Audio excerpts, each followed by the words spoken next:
My name is Jan. I'm a woman in long-term recovery, and what that means to me is I haven't used drugs or alcohol for the past 34 years.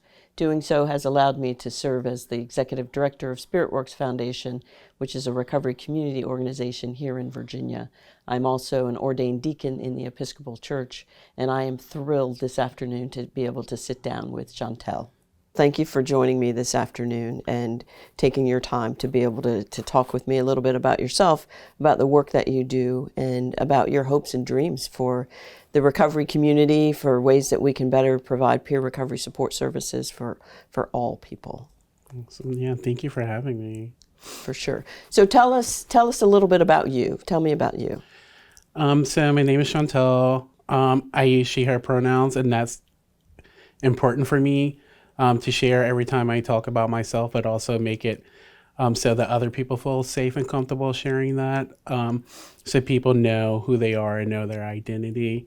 I am a person in long-term recovery myself. I am a certified peer recovery support specialist, a substance abuse counselor, a social work student at Virginia Commonwealth University, a member of RAMS in Recovery, and I am the executive director of Peters Place RVA, the first LGBTQIA plus recovery organization in Virginia. So that's exciting. It is. And it all keeps you pretty busy.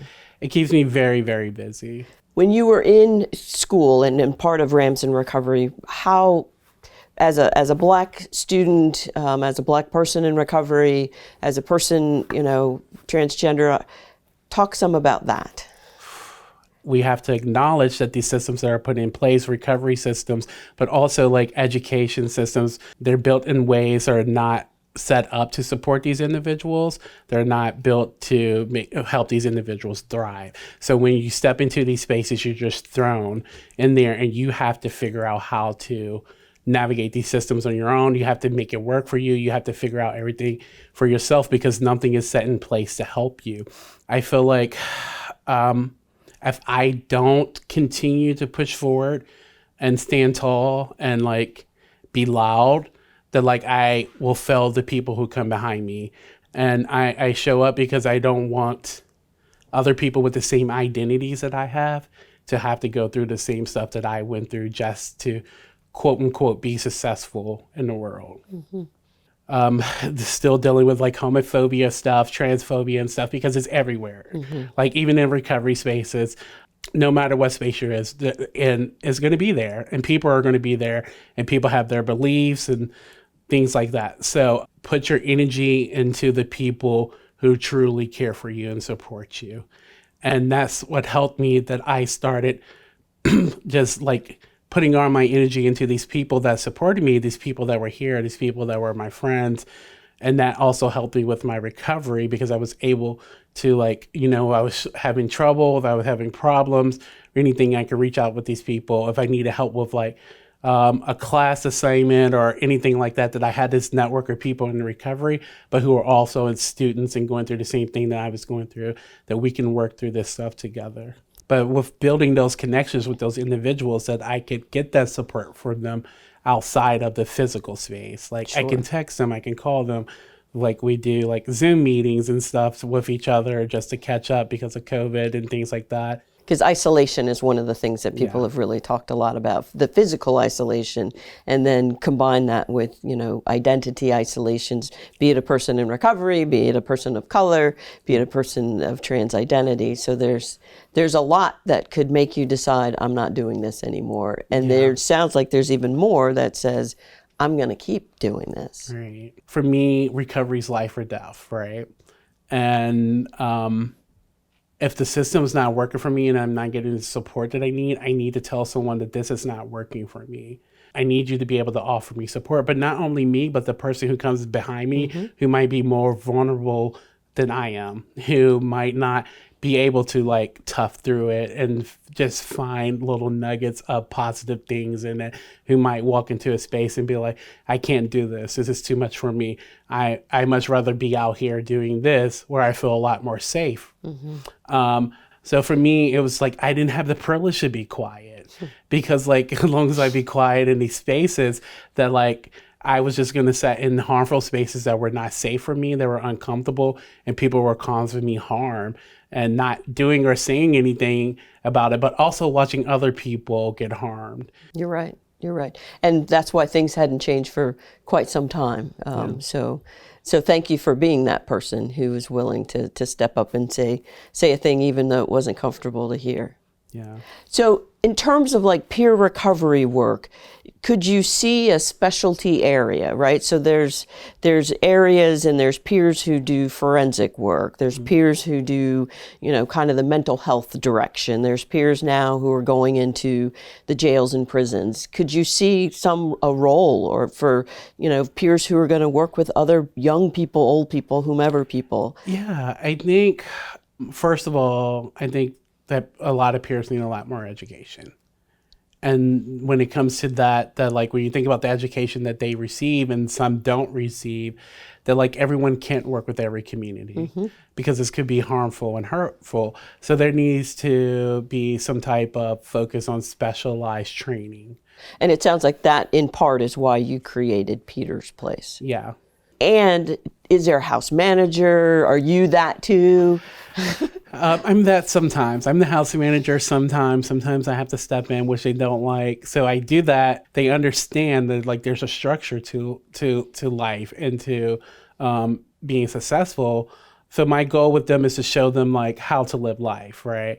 With learning how to live life also is learning how to stay sober. So my goal is to get them housing, figuring out what they need. Do you need mental health support? Let's get you some mental health support. Let's go and try to get you into a therapist and things like that. What else do you need? Do you need an ID? Let's work on these things. Let's focus on finding you a job. Like navigating those things. You need clothes. Okay, let's find you clothes. And doing those things so they can at least feel better about themselves and like, I can breathe for a minute. Now let me focus on these other issues. Because if I have to navigate all this other stuff, I'm not going to worry about like, am I going to drink today or not? Sure. I'm just like, I need a place to live. That's right. So my goal with Peter's Place was not only helping them with that substance use disorder, but also helping them build a foundation that when they leave there, that they can be successful and sustain a life on their own. So looking forward, what are your goals in the future? I want to open more houses. I want to be able to open an actual center where we can provide support for people, not just people that are living in their house, but community members who need the support, who don't need recovery housing or who don't want to live in recovery housing. Another goal of mine is to completely change what we consider as the norm in recovery spaces. I want to advocate for changing the way we look at recovery housing and how it's built. And there needs to be some standards in the state of Virginia on how to support certain identities, but also around discrimination, that someone shouldn't come to a recovery house and be turned away because of their identity when they're seeking help. For me, my goal is to rewrite the system and make sure it's built to support people who actually need the care. Because a lot of people are not getting it because these systems are not built for them and no one wants to make a change because it's beneficial for them. So I'm smiling because I'm wondering where you were 10 years ago because I was one of the two people who created the system in the first place. And we didn't get a lot of things right and we didn't consider clearly a lot of things that it would have been helpful for us to consider. Well, it's interesting because I wonder if teasing it out, some of it is peer support versus recovery support. And this notion of peer support means you support the person no matter who they are, what they need, what they look like. That's peer support. But what we're doing is for groups of people, potentially the marginalized folks, is we're putting this recovery support on them that says you need to do everything that I did in order to be in recovery. People say peer support is this is what I did, and peer support ends up becoming a recovery program, and it's not true peer support. Peer support is like, I'm going to support you in whatever way possible, And I think a lot of people get it mixed up that like when they do peer support or they're taught by other people or they're brought into these spaces by organizations and they're just like, our peer support program is 12-step based. And I'm just like, you're not doing peer support. That's What right. you're doing, you're teaching people 12 steps. And that's a difference. We're lacking diversity in peer support trainers, not only with knowledge, but in representation. No, that's real. And despite living in what many of us think is a major urban area, those resources still aren't here. So tell me more about Peter's Place, where the name came from. So the name for Peter's Place came from a friend of mine who overdosed and died. This individual was part of the LGBTQIA plus community. We met when we were trying to get help at a local recovery place here in Richmond. And we were met with a lot of stigma there. We were told that we need to calm down our queerness and things like that, or we were going to get kicked out. So we both left, and we both had to return to use because, like, you know, we didn't get any support. We were very fresh. We were frustrated. We went back to what we knew. And then at some point, we both decided to get sober again. I just conformed to what was there so I can get through it. I just hid my identity. I hid my identity for 3 years in recovery in order to get the support and have access to recovery housing and stuff.